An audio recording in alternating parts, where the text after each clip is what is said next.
Ces 5 prières vous rapprocheront de l'Esprit Saint si vous les prononcez avec sincérité. Quand je parle de vous rapprocher de l'Esprit Saint, je veux dire que vous deviendrez plus conscient de sa présence et plus sensible à sa voix. Première prière. Merci, Esprit Saint. Nous avons déjà une connexion avec l'Esprit Saint. Pour commencer à ressentir son influence, il faut partir de la foi. Pas en suppliant, en implorant, en doutant ou en se questionnant, mais avec une foi simple, une confiance simple en la personne de l'Esprit Saint, en croyant qu'il habite déjà en vous. Dans Jacques 2,23, nous lisons « Et ainsi, il arriva, comme le disent les Écritures, qu'Abraham crut en Dieu, et cela lui fut compté comme justice à cause de sa foi. Il fut même appelé l'ami de Dieu. » Cette amitié avec Dieu a commencé simplement parce qu'il a cru. De la même manière, vous et moi approchons l'Esprit Saint non par nos propres mérites, mais par notre foi en ce que Christ a accompli. Quand vous commencez par dire « Merci Esprit Saint », vous reconnaissez que vous êtes déjà connecté à lui. Vous acceptez le fait que sa présence habite déjà en vous. Merci Esprit Saint pour ta présence. Merci Esprit Saint de ne jamais m'abandonner. Merci Esprit Saint de m'avoir donné puissance et grâce. Merci Esprit Saint car nous sommes unis comme un seul. Dans 1 Corinthiens 6, 17, l'un de mes versets préférés, il est écrit « Mais celui qui est uni au Seigneur devient un seul esprit avec lui. » Merci Esprit Saint pour cette union avec toi. Merci Esprit Saint pour cette amitié déjà établie avec toi. Alors arrêtez-vous maintenant et remerciez-le. Dites « Merci, Esprit Saint, de vivre en moi. Merci, Esprit Saint, de me donner du pouvoir. Merci, Esprit Saint, d'être mon ami. » Encore une fois, tout commence par la foi. Deuxième prière, bienvenue, Esprit Saint. Nous ne devons pas étouffer l'œuvre du précieux Esprit Saint dans nos vies ou dans les ministères que Dieu nous a confiés. Dans 1 Thessaloniciens 5, 16, 19, nous lisons « Soyez toujours joyeux, priez sans cesse, rendez grâce en toutes circonstances, car c'est la volonté de Dieu pour vous qui êtes en Christ. N'éteignez pas l'esprit. » Autrement dit, ne l'étouffez pas. Ne mettez pas fin à ce feu. Gardez la flamme allumée. Soyez les gardiens du feu de l'Esprit Saint. Malheureusement, de nombreux chrétiens aujourd'hui essaient de plaire à la culture ou à des esprits religieux. Ce faisant, ils rejettent la puissance de l'Esprit Saint. Ils rejettent les manifestations de sa présence, et ce que beaucoup appellent l'équilibre biblique n'est en réalité qu'une préférence personnelle. Nous devons accepter que la puissance de l'Esprit Saint s'accompagne de démonstrations. Oui, cela attirera une foule.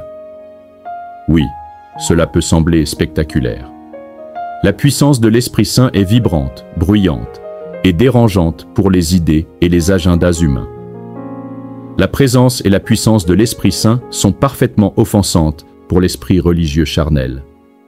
Quand nous disons « Bienvenue, Esprit Saint », nous disons « Nous voulons que tu fasses tout ce que tu veux, peu importe ce que cela implique pour nous. Peu importe si nous sommes acceptés par certains milieux académiques, par ceux qui se pensent sophistiqués ou par ceux qui se croient équilibrés. Écoutez, nous sommes différents. Vous êtes différents et vous devez accepter qu'il est normal d'être un peu étrange. Qu'importe si les gens vous trouvent un peu bizarre, tant que vous embrassez la puissance du précieux Esprit Saint. Je ne veux pas avoir l'approbation des hommes tout en rejetant l'Esprit Saint. Nous devons donc accueillir l'œuvre de l'Esprit Saint dans nos foyers, dans les ministères qui nous ont été confiés, et dans toutes ses formes. Il peut sembler vertueux de dire que nous voulons être équilibrés ou que nous ne voulons offenser personne. Il peut sembler prudent de contourner certains sujets pour être plus largement acceptés. Mais laissez-moi vous dire une chose. Lorsque vous vous abandonnez à la puissance de l'Esprit Saint, c'est la meilleure chose que vous puissiez faire pour ceux qui vous entourent. Car, bien que cela puisse offenser l'esprit naturel, cette puissance touche le cœur. Et les gens ne sont pas repoussés par l'Évangile à cause des démonstrations de la puissance de l'Esprit Saint. En réalité, ce sont ces démonstrations de la puissance de l'Esprit Saint qui percent le cœur. Alors, embrassez l'Esprit Saint. N'ayez pas honte de son œuvre et dites « Bienvenue, Esprit Saint ». Si vous appréciez ce message et pensez que d'autres chrétiens ont besoin de l'entendre, assurez-vous de laisser un « j'aime » sur cet enseignement dès maintenant. Et faites ceci également. Abonnez-vous à ma chaîne pour continuer à recevoir mes enseignements sur l'Esprit Saint. Si vous voulez continuer à recevoir ces enseignements et sermons sur l'Esprit Saint, abonnez-vous dès maintenant et cliquez sur la cloche de notification lorsque vous le faites. Troisième prière. Je te fais confiance, Esprit Saint. Cela signifie obéir à ce qu'il dit. Nous devons faire confiance à l'Esprit Saint, même lorsque ses instructions semblent un peu étranges, même lorsqu'elles nous poussent à aller dans une direction opposée à celle que nous préférions. Dans Actes 8, 29-35, nous lisons « L'Esprit dit à Philippe, « Va et marche à côté de ce char. » Philippe courut vers le char et entendit l'homme lire le prophète Ésaïe. Il lui demanda « Comprends-tu ce que tu lis ?» L'homme répondit « Comment le pourrais-je si personne ne me l'explique ?» Et il invita Philippe à monter dans le char pour s'asseoir avec lui.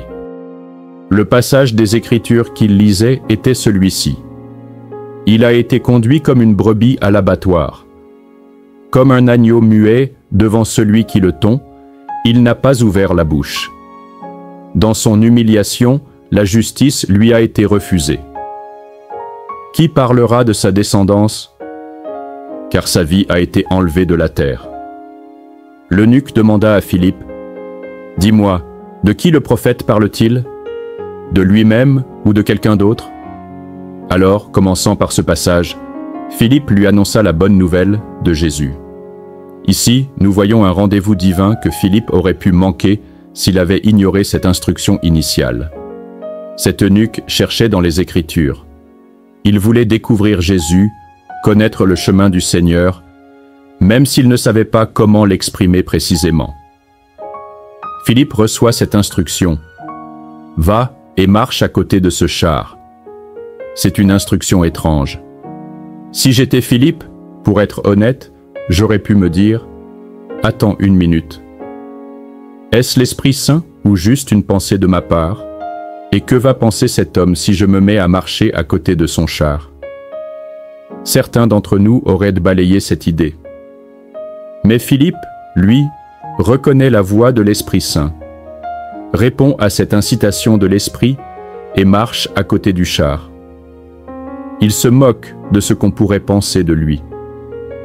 Il ne se soucie pas de l'étrangeté de l'instruction. Il avait probablement d'autres choses à faire, mais voici que l'Esprit Saint bouleverse son emploi du temps avec cette directive. Va marcher à côté du char. Et il le fait, ce qui conduit finalement quelqu'un à entendre l'Évangile. L'Esprit Saint nous pousse souvent, parle à nos cœurs, et nous devons dire « Je te fais confiance, Esprit Saint.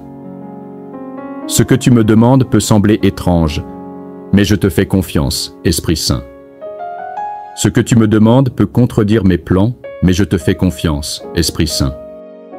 Ce que tu me dis de faire peut attirer les moqueries, les critiques ou les questions des autres, mais je te fais confiance, Esprit Saint. Je fais confiance à ta direction. Laissez-moi vous dire, lorsque vous commencez à prier ainsi, lorsque vous décidez dans votre cœur de vous consacrer à la personne de l'Esprit Saint, de répondre à sa voix, vous commencez à marcher dans la confiance. Et alors, vous marchez dans une véritable puissance. Les rendez-vous divins se multiplient, et la force pour accomplir votre appel vous est donnée. Dites-le maintenant. Je te fais confiance, Esprit Saint. Quatrième prière. Je t'aime, Esprit Saint.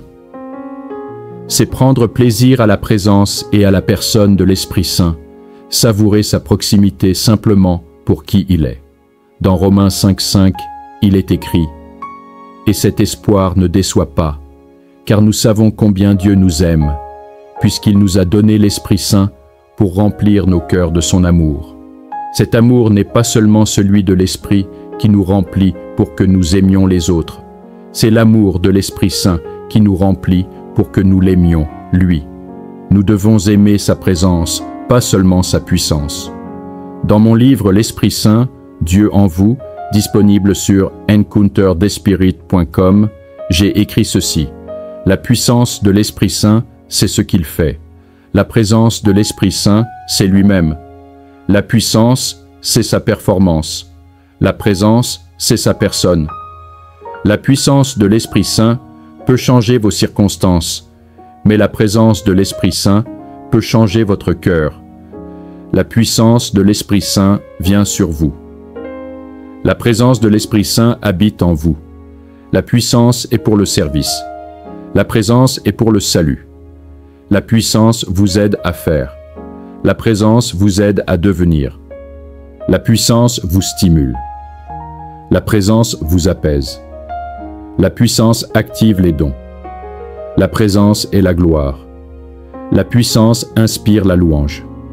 Nous le louons pour ce qu'il fait. La présence inspire l'adoration. Nous l'adorons pour qui il est. Ne vous contentez pas de chercher sa main. Connaissez son cœur. Vous pouvez poursuivre des rencontres avec la puissance de Dieu ou vivre une rencontre dans sa présence. Si vous cherchez la puissance, vous pouvez en expérimenter une certaine mesure, mais vous serez toujours insatisfait.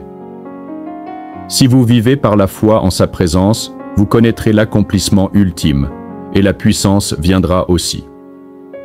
Dans Psaume 16, 11, nous lisons « Tu me feras connaître le sentier de la vie. Il y a d'abondantes joies en ta présence, des délices éternelles à ta droite. » Quand vous dites « Je t'aime, Esprit Saint », vous reconnaissez que vous ne le servez pas seulement pour ce qu'il peut vous donner. Vous reconnaissez qui il est en tant que personne, en tant qu'ami, loyal, gentil, généreux, aimant, patient. Il est tout cela, mais il est aussi merveilleux.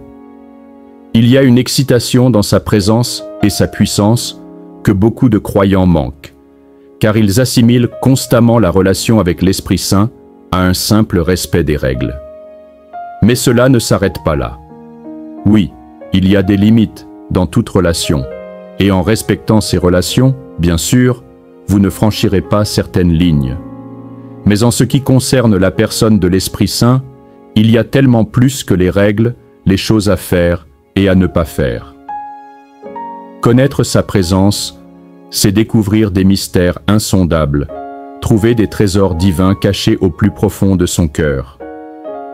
Connaître qui il est, c'est une grande aventure divine et cosmique. Des profondeurs qui ne peuvent jamais être pleinement explorées. Des hauteurs qui ne peuvent jamais être atteintes. Pour toujours et à jamais, nous pouvons le chercher. Pour toujours et à jamais, nous pouvons découvrir de nouveaux aspects de sa nature sans jamais nous rapprocher de le connaître pleinement. Il est infini. Il est mystérieux. Il est attirant. Il est vibrant et donne la vie. Il est coloré. Il y a cette excitation dans la présence de l'Esprit Saint. Ainsi, lorsque vous priez, lorsque vous communiez avec l'Esprit Saint, vous devez reconnaître que cette prière n'est pas un moyen d'atteindre un but. La prière est la destination, pas seulement le voyage. 5e prière. J'ai besoin de toi, Esprit Saint. C'est s'appuyer sur lui, dépendre de lui, reconnaître notre besoin quotidien, voire à chaque instant de sa présence. Dans Zacharie 4, 6, nous lisons « Alors il répondit et me parla, disant, c'est ici la parole de l'Éternel à Zorobabel, disant, ce n'est ni par la puissance, ni par la force, mais par mon esprit, dit l'Éternel des armées. » En tenant compte du contexte, nous tirons de ce passage un principe intemporel qui s'applique à vous et à moi aujourd'hui. Ce n'est ni par la puissance ni par la force.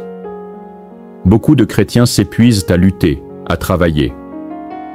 Bien qu'il n'y ait rien de mal à la discipline ou à s'appliquer pour atteindre un objectif en Dieu, Nous devons reconnaître que nous accomplissons davantage dans l'abandon que dans l'effort. Quand j'étais enfant, mon père m'apprenait à jouer au baseball et voulait me montrer comment frapper la balle. Je me souviens, petit, debout, tenant la batte.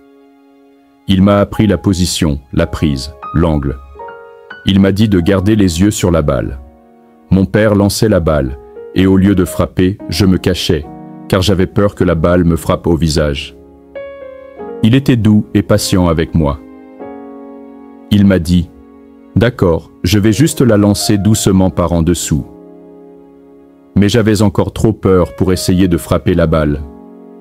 Après quelques tentatives, j'ai finalement commencé à essayer, mais j'étais toujours rempli de peur et d'incertitude, et je n'étais nowhere près de frapper la balle.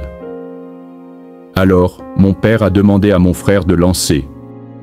Il s'est approché de moi, a placé ses pieds à côté des miens, a mis ses mains sur les miennes, a aligné ses bras avec les miens et m'a dit « Laisse-moi t'aider à frapper ».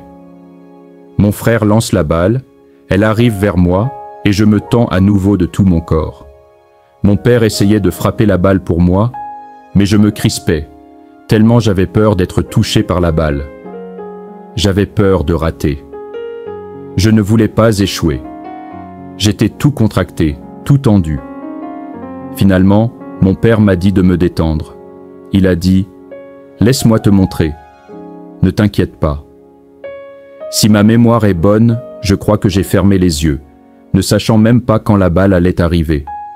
Et finalement, j'ai senti les mains de mon père sur les miennes, ses bras sur les miens, me guidant dans la bonne direction, me positionnant au bon angle. Et j'ai senti le contact avec la balle. Je me suis senti accompli, mais tout ce que j'avais eu à faire, c'était finalement m'abandonner. Après quelques essais supplémentaires comme celui-ci, j'ai fini par comprendre, parce que je m'abandonnais à la forme que mon père m'enseignait. De la même manière, l'Esprit Saint veut nous aider. Il veut nous aider à être des serviteurs, des parents, de bons enfants pour nos parents. Il veut nous aider dans tous les aspects de la vie. Il veut vous aider dans votre mariage, votre famille, votre ministère, votre entreprise. Mais trop souvent, nous sommes tendus parce que nous avons peur de ce que la vie nous envoie. Nous avons peur d'échouer. Au lieu de nous abandonner à ces mouvements, nous nous crispons. Nous nous crispons quand nous essayons de faire les choses par nous-mêmes. Nous nous crispons quand nous résistons à sa direction. Nous nous crispons quand nous avons peur d'échouer. Nous nous crispons quand la tâche semble trop grande pour être accomplie. Mais lorsque vous commencez à vous abandonner, lorsque vous laissez l'Esprit Saint poser ses mains sur les vôtres, placer ses pieds à côté des vôtres et vous montrer le bon chemin, alors vous commencez à établir un contact. Alors vous commencez à progresser. Mais cela commence par dire « J'ai besoin de toi ». Ne vivez pas par vos propres forces. Savez-vous ce que signifie vivre par ses propres forces? Cela signifie vivre sans prière, sans la parole, sans communion avec l'Esprit Saint, sans reconnaître sa présence. C'est aussi simple que cela. Vous impliquez la puissance de l'Esprit Saint, vous l'invitez à faire partie de ce que vous faites chaque jour par de simples actes d'abandon. Nous accomplissons davantage en une journée d'abandon qu'en 100 ans d'efforts. Mettez de côté vos préférences, vos peurs, vos doutes et dites ceci. Esprit Saint, j'ai besoin de toi. Alors, parlons à l'Esprit Saint maintenant. Et ce faisant, je crois que vous allez expérimenter sa présence et sa puissance ici et maintenant. Père, je te remercie pour ceux qui reçoivent cette touche de ta puissance aujourd'hui. Commencez par remercier l'Esprit Saint. Remerciez-le parce que vous l'avez déjà. Remerciez-le parce qu'il demeure avec vous. Remerciez-le pour sa grâce et sa puissance. Allez-y maintenant, à voix haute. Priez cela à voix haute. Dites « Merci, Esprit Saint ». Maintenant, invitez son influence. N'ayez pas honte de lui. Dites « Bienvenue, Esprit Saint ». Dites « Pardonne-moi, Esprit Saint, si j'ai jamais eu honte de ton œuvre ». Dites « Je te fais confiance, Esprit Saint. je ferai ce que tu dis. Dites, je t'aime, Esprit Saint. Je ne veux pas seulement ta puissance, je veux ta présence. Dites-le lui, et dites, j'ai besoin de toi, Esprit Saint. Dites-lui, je ne peux pas faire cela tout seul, j'ai besoin de ta force. Seigneur, je prie pour que, par ton Esprit Saint, tu donnes du pouvoir à ton peuple aujourd'hui. Au nom puissant de Jésus, nous prions. Et si vous y croyez, écrivez-le en gros dans la section des commentaires.